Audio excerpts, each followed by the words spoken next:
السلام علیکم ورحمۃ اللہ وبرکاتہ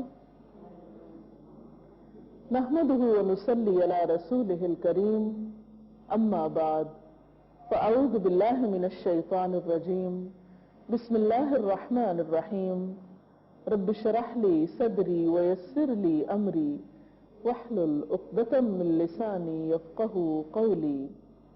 ناظرین، آج ہم جمعہ کے بارے میں گفتگو کریں گے۔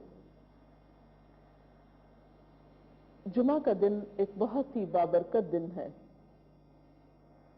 عام حالات میں بھی جمعہ کا دن بہت مبارک ہے، لیکن رمضان المبارک میں خاص طور پر اس دن کی فضیلت زیادہ ہو جاتی ہے۔ یوم جمعہ کی اہمیت ابتدا ہی سے ہے۔ صحیح بخاری کی ایک روایت میں آتا ہے، حضرت ابو ہریرہ رضی اللہ تعالی عنہ سے مروی ہے کہ رسول اللہ صلی اللہ علیہ وسلم نے فرمایا، وہ بہترین دن جس پر سورج طلوع ہوا جمعہ کا دن ہے۔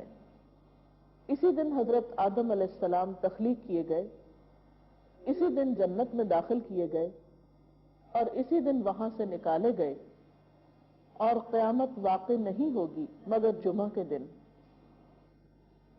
تو اس سے پتہ چلتا ہے کہ جمعہ کا دن اسلامی تاریخ میں اہمیت کا حامل ہے۔ اس دن میں سب سے اہم کام جو ہمیں کرنا ہے وہ نماز جمعہ کا اہتمام ہے۔ نماز جمعہ مردوں کے لیے ایک فرض عبادت کی حیثیت رکھتی ہے۔ حضرت جابر رضی اللہ تعالی عنہ سے روایت ہے کہ رسول اللہ صلی اللہ علیہ وسلم نے فرمایا، جو شخص اللہ اور یوم آخرت پر ایمان رکھتا ہو اس پر جمعے کے دن جمعہ پڑھنا فرض ہے، سوائے مریض کے، مسافر کے، عورت، بچے یا غلام کے۔ جو شخص کھیلنے یا تجارت میں بے پرواہ ہو اللہ بھی اس سے بے پرواہ ہو جاتا ہے، اور اللہ تعالیٰ بے نیاز تعریف والا ہے۔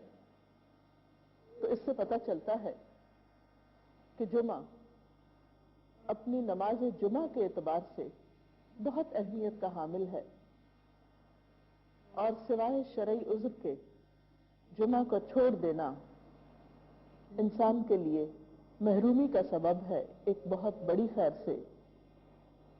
عام طور پر انسان تجارت اور کھیل کود میں مشغول ہو کر نماز جمعہ سے بے پرواہی برتتا ہے، لیکن ایسا کرنا خود انسان کے اپنے ہی لیے نقصان دہ ہے۔ جمعہ کے دن ایک خاص گھڑی ہوتی ہے جس میں انسان کی دعائیں قبول ہوتی ہیں۔ حضرت ابو ہریرہ رضی اللہ تعالی عنہ سے روایت ہے، رسول اللہ صلی اللہ علیہ وسلم نے جمعہ کے دن کا ذکر کیا تو ارشاد فرمایا، اس میں ایک ایسی گھڑی ہے کہ جس مسلمان بندے کو وہ میسر آ جائے اور وہ کھڑا ہوا نماز پڑھ رہا ہو تو وہ اللہ سے جس چیز کا سوال کرتا ہے اللہ تعالیٰ اسے ضرور عطا فرما دیتا ہے۔ اور آپ نے اپنے ہاتھ سے اس گھڑی کے مختصر ہونے کا ارشاد فرمایا کہ وہ بہت لمبا یا طویل وقت نہیں ہوتا بلکہ وہ ایک مختصر سی گھڑی ہوتی ہے۔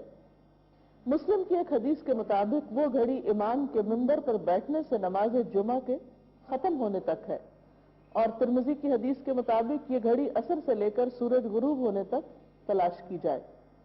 اس سے پتہ چلتا ہے کہ یہ دو اوقات خاص طور پر جمعہ کے دن اہم ہیں جن میں اللہ تعالیٰ کا ذکر اور عبادت کی جانی چاہیے۔ نماز جمعہ کے علاوہ کچھ اور کام بھی جمعہ کے دن خاص اہتمام کے ساتھ کیے جانے چاہیے۔ ان میں سب سے پہلی چیز طہارت و پاکیزگی کا اہتمام اور اس کے لیے غسل کرنا۔ حضرت ابو سعید خدری سے روایت ہے کہ رسول اللہ صلی اللہ علیہ وسلم نے فرمایا، جمعے کا غسل ہر بالغ شخص پر واجب ہے، یعنی اس سے اس کی اہمیت کا اندازہ ہوتا ہے۔ علاوہ ازیں مسواک اور خوشبو کا استعمال بھی کیا جانا چاہیے۔ حضرت ابو سعید خدری کہتے ہیں کہ میں گواہی دیتا ہوں کہ رسول اللہ صلی اللہ علیہ وسلم نے فرمایا کہ ہر بالغ پر جمعہ کے دن نہانا ضروری ہے، اور وہ یہ کہ مسواک کرے، اور یہ کہ اگر میسر ہو تو خوشبو لگائے۔ گویا مسواک اور خوشبو بھی اس دن عبادت کے کاموں میں سے ہے۔ ایک اور حدیث کے مطابق تیل لگانا، بال سنوارنا بھی ضروری ہے۔ حضرت سلمان فارسی کہتے ہیں کہ نبی صلی اللہ علیہ وسلم نے فرمایا کہ جو شخص جمعہ کے دن غسل کرے اور جس قدر اس کے امکان میں ہو طہارت کرے، پھر تیل لگائے یا اپنے گھر کی خوشبو استعمال کرے، اس کے بعد جمعے کے لیے نکلے اور دو آدمیوں کے درمیان میں جو مسجد کے اندر بیٹھے ہوں تفریق نہ کرے، یعنی بیچ میں سے ان کو نہ کاٹے، پھر جس قدر اس کی قسمت میں ہو نماز پڑھے، پھر جس وقت امام خطبہ پڑھنے لگے تو چپ رہے، تو اس کے وہ گناہ جو اس جمعے اور پچھلے جمعے کے درمیان ہوئے بخش دیے جاتے ہیں۔ حضرت اوس بن اوس سے روایت ہے کہ رسول اللہ صلی اللہ علیہ وسلم نے فرمایا، تمہارے دنوں میں سب سے فضیلت والا دن جمعے کا دن ہے، پس تم اس دن مجھ پر کثرت سے درود بھیجا کرو، اس لیے کہ تمہارا درود مجھ پر پیش کیا جاتا ہے۔ اس کے علاوہ سورۃ الکہف پڑھنا، آپ صلی اللہ علیہ وسلم نے فرمایا، جو شخص سورۃ الکہف کی تلاوت جمعے کے دن کرے گا تو آئندہ جمعے تک اس کے لیے ایک خاص نور کی روشنی رہے گی۔